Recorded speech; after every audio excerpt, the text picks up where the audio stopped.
যা দাদা, দাদুর কোলে যা, দাদুর কোলে যাও, দাদা না কোলে যা। এই ফটোটা আমি আমার মেয়ের জন্য বানিয়েছি। এখানে হচ্ছে মেলার সব জিনিসপত্র আছে, যার যেটা ইচ্ছা সে নিয়ে যাক। বাবা কি করবি, ডাকছে তো।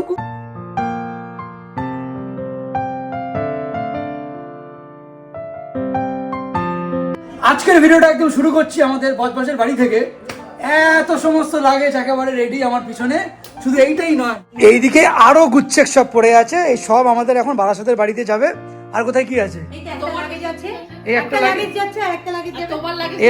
একটা বড় লাগেজ আছে, এটাকে এখানে রেখে যাচ্ছি, এটাকে এখানে রেখে যাচ্ছি, এটাকে নিয়ে যাচ্ছি আমি।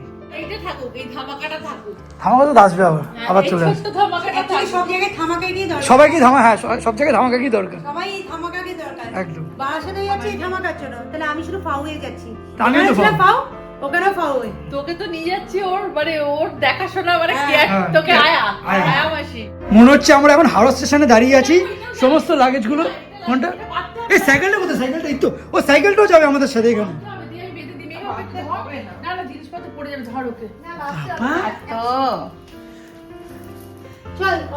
আর এখানে বুড়ো লাগেজটাকে রেখে যাচ্ছি, বুড়ো লাগেজ এখানে আছে।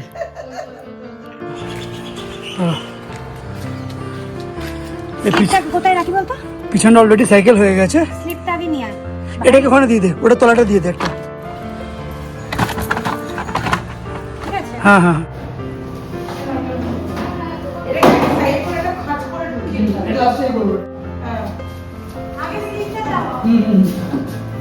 হয়েছি। দিদার বাড়ি ছেড়ে এবার ঠাম্মার বাড়ি। হ্যাঁ এ ভাই পুরো সংসার গুছিয়ে নিয়ে একেবারে বারাসাতে পকা বন্ধ কর। আজকে হচ্ছে ডিসেম্বরের 16 তারিখ, আর 3 দিন পরেই হচ্ছে মেয়ের 10 মাসের জন্মদিন। সেটা এবারে একদম বারাসাতের দিকে আবার সেলিব্রেট হবে, যেভাবে প্রিয়াম ডিসাইড করেছে। ওকে সানটা ফান্টা কিন্তু সাজাবে হয়তো। নাচো নাচো, হ্যাঁ দিদা টুকটুকি হয়ে যাচ্ছে আর নাতনি। নাচো নাচো নাচো নাচো নাচো নাচো নাচো নাচাই নাচ।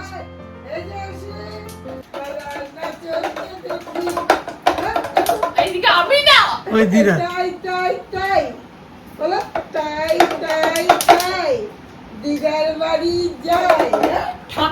ঠামের বাড়ি যাই।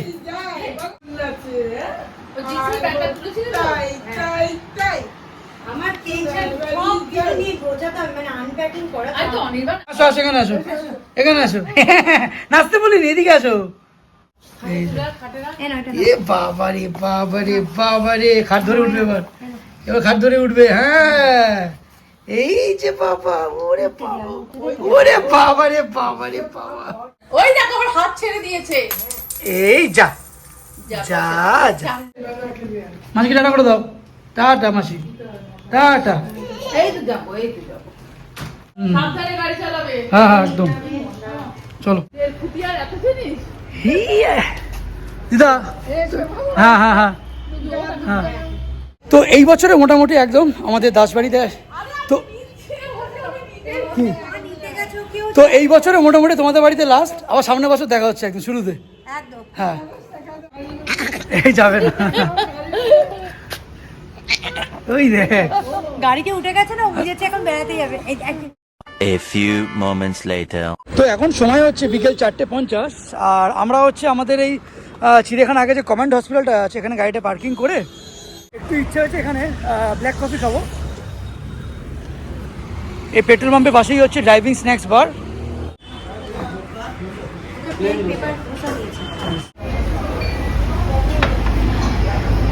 আমি ভেবেছিলাম যে ব্ল্যাক কফি খাবো, কিন্তু ব্ল্যাক কফিটার ইচ্ছে করলো না, একেবারে দুধ দিয়ে কফি খাচ্ছি মেনলি। বিশাল সাইজের একটা ধোসা, অ্যাকচুয়ালি এটা মেনলি সাউথ ইন্ডিয়ানের জন্য বেশি ভালো। এখানকার কফিটা প্লাস ধোসাটা বেশ ভালো খেতে একদম, রাইট।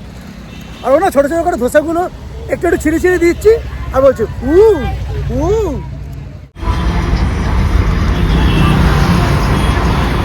আমাদের এই শহর কলকাতায় কয়েকদিন আগে লিওনেল মেসি এসেছিলেন। তো যেই ঘটনাটা হয়েছে, আমি তো প্রথম কথা সোশ্যাল মিডিয়াতে খুব একটা লেখালেখি বা বলা খুব একটা করি না, বলতে হচ্ছে এই কারণেই, কারণ যেটা ঘটেছে খুবই নিন্দনীয়। কলকাতার কাছে খুবই নিন্দনীয়, পুরো দেশের কাছে সেটা নিন্দনীয়। অ্যান্ড আমাদের এই সো কল্ড যে পলিটিশিয়ানরা যারা আছেন তাদের মতো হ্যাংলামি আমাদের এই রাজ্যে বোধহয় খুব কম জায়গায় করে। আর এই সো কল্ড কিছু কিছু সেলিব্রিটিদের এই যে ডাকে না, এইগুলো আমার একদম পছন্দ হয় না। স্পেশালি যারা আমাদের ফিল্ম জগতে আছে, আমি জানি না শুভশ্রী সেখানে আসার কি কতটা যুক্তিসঙ্গত ছিল না ছিল আমি জানি না, তবে আমি মনে করি এটা এখানে যেহেতু মেসি এসছেন, সেখানে আমাদের রাজ্যে যত বড় বড় ফুটবলাররা ছিলেন তাদেরকে অন্তত ডাকতে পারতেন সেই অনুষ্ঠানে, সেটা তো করলেনই না। উপরন্ত মেসিকে ঘিরে উত্তেজনা শুরু হয়ে গেছে স্টেডিয়ামের মধ্যে। আর যারা হাজার হাজার টাকা টিকিট কেটে যারা দেখতে গেছে তাদের যে কতটা ক্ষতি হয়েছে সেটা একমাত্র তারাই জানে যারা মাঠে গেছে অ্যাকচুয়ালি। দেখতে দেখতে 2 মাস কেটেও গেল, এখন আবার চলে আসছি বারাসাতে। তো এখন হচ্ছে আমরা মধ্যমগ্রাম ক্রস করছি। আর এই ছোটটা হচ্ছে তখন থেকে ঘুমাচ্ছে, মাঝে মাঝে উঠছে, উঠে গায়ে উঠে লাফালাফি করছে, ওর বাবাকে ডেকে যাচ্ছে, ওর বাবাকে গাড়ি চালাতে দেবে না, একবার করে ডেকে ডেকে হেসে যাচ্ছে। দেখ এখন আমি কথা বলে যাচ্ছি, ও আমার মুখের দিকে তাকিয়ে দেখছে। অনির্বাণ দেখো মাথা গরম করে যা তাই বলছে।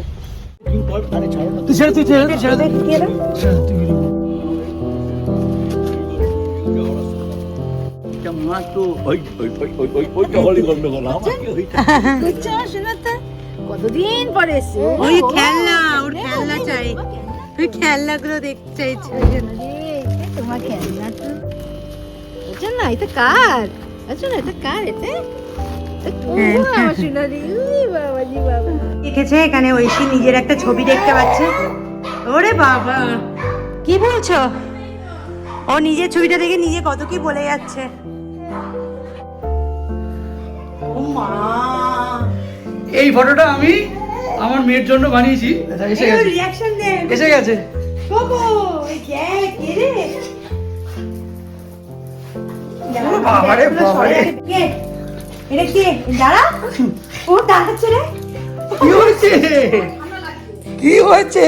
ওরে বাবারে বাবা, ওরে বাবারে বাবারে বাবারে, আস্তে গুই। হ্যাঁ, ওর লেগে যাবে। এখানে হচ্ছে মেলার সব জিনিসপত্র আছে, যার যেটা ইচ্ছা সে নিয়ে যাক। এত জিনিস সব নিয়ে আসা হয়েছে আজকে এখানে।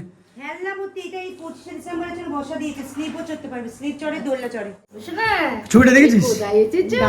ছবিটা খুব সুন্দর হয়েছে। ছবিটা কেন বানিয়েছি বলতে এরকম? মেয়েরই মুকুট দেওয়া ছবিটা এই কারণেই বানিয়েছি, কারণ এই অন্নপ্রাশনে একটা মুকুট হবে, আবার যেটা একদম নেক্সট হবে সেটা হচ্ছে বিয়ের সময়। যদি বেঁচে থাকি তখন দুটো ছবিকে পাশাপাশি রেখে তখন ভালো করে ছবিটা আবার বানানো যাবে। কি বলছে? এই তো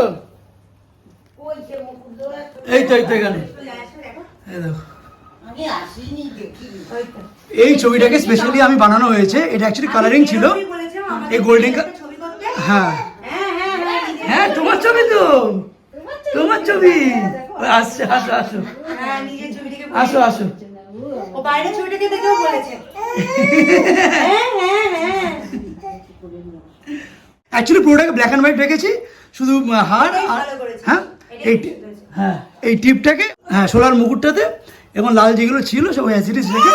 কি বল আবার ছবি গেছে? যা গেছে, গেছে, ওর দিকে কথা বলেছে। আরো কিছু কিছু ছবি আছে যেগুলো সব ঠিকঠাক করতে হবে।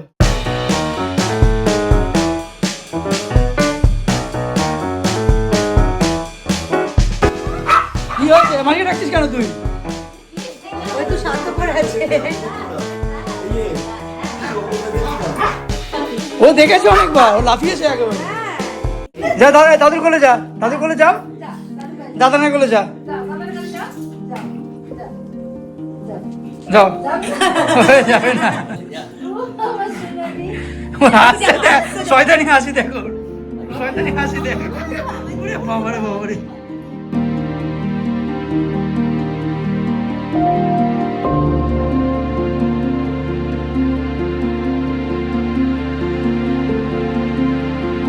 আমাকে দাও, থ্যাংক ইউ। ওরে বাবারে বাবারে, সে ও শোনে রে, আমার মেয়ে নিজের ছবি দেখলে ওখানে ওর একটা ছবি লাগিয়েছি। এই দেখো, আমি দূর থেকে দেখাচ্ছি, এরকম একটা লাগিয়েছি ছবি। এই ছবিটা দেখে এখান থেকে এই করে যাচ্ছে। কি তোর গলা সারা পাড়া টের পাবে, এবার আমি তোকে বলে দিলাম, বুঝেছিস? নাতনি আর ছেলের বউ আসলো এতদিন পর, ওই জন্য পায়েস খাইয়ে, হ্যাঁ, ওই জন্য সবাই পায়েস খাইয়ে welcome করেছে। হ্যাঁ হ্যাঁ পায়েস সত্যি ওই যে তাই। কিন্তু পায়েস দারুণ হয়। বেশ ভালো আছে। হ্যাঁ, মিষ্টি একদম কম হয়েছে আর ভালো খেতে হয়েছে। তোমার তো পায়েসটা ভালোই হয় খেতে। পাপা রাত্রি এখন 11টার সময় আমার এই মেয়ে আর এই মেয়ে এই যে দেখে যাচ্ছে কনস্ট্যান্ট দেখে যাচ্ছে। এই দেখো বাবা কি করবে, ডাকছে তো, কই তোমায় ডাকছে তো। ওরে বাবা রে বাবা রে, ও মেয়ে কি হয়েছে? তোমার দিদি তো, মামা দিদি, তোমার দিদি কত বোঝে তাই না মা, কত বোঝে আমার সোনাটা। ওই বুই কি আর কি কথা বলতে ঠিক তুই পাপা।